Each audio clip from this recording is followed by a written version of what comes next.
मेरे साथ हैं भारतीय किसान यूनियन मूवमेंट के राष्ट्रीय अध्यक्ष और किसान नेता मोहम्मद हुसैन जिलानी साहब।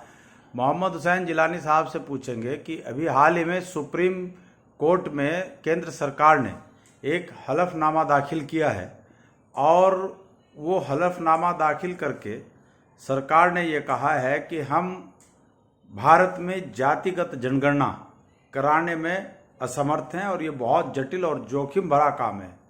तो जिलानी साहब, क्या लगता है आपको कि पिछड़ों के हक अधिकारों को मारने के लिए सरकार का एक बड़ा षड्यंत्र है?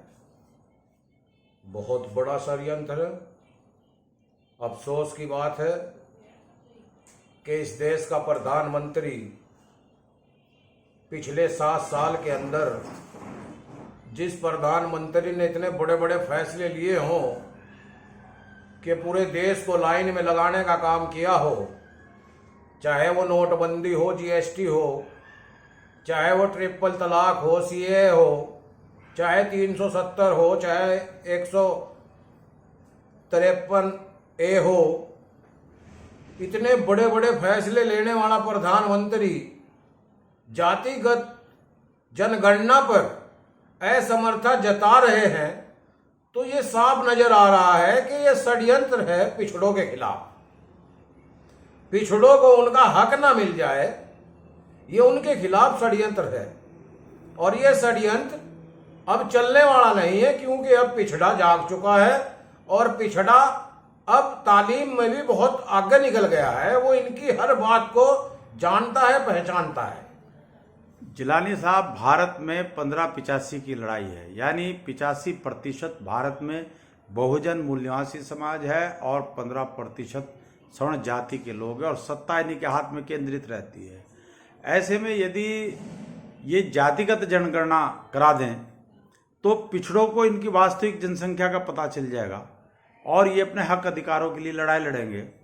इसीलिए शायद सरकार नहीं चाहती कि जातिगत जनगणना हो। बिल्कुल ठीक कहा आपने। वजह यही है, मैं कह भी चुका हूं, पहले भी कह चुका हूं कि ये 15% लोग जो पूरे देश पर आज कर रहे हैं, ये जातिगत जनगणना के खिलाफ हैं।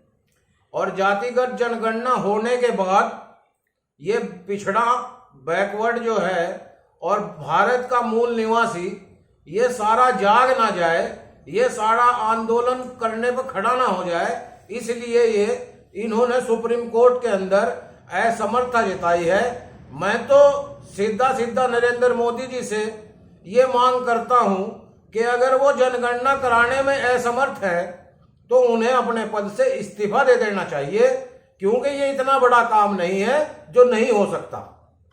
अभी नीतीश कुमार जो बिहार के मुख्यमंत्री हैं, वो तेजस्वी यादव, मुलायम सिंह यादव, अखिलेश यादव और जितने भी पिछड़ा वर्ग के नेता हैं, इन सब ने प्रधानमंत्री से मांग की है, लेकिन इसके बावजूद प्रधानमंत्री और केंद्र सरकार इस काम को करने में असमर्थता जता रही है।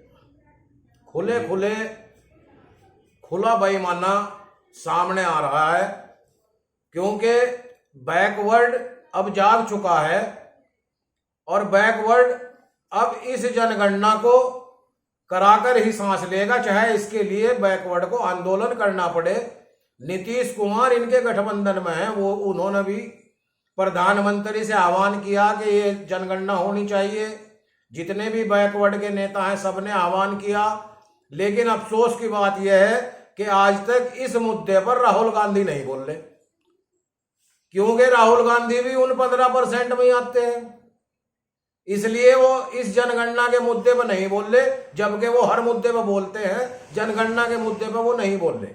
ये बहुत अफसोस की बात है। हो सकता है राहुल गांधी जी को इस मुद्दे का पता ही ना हो।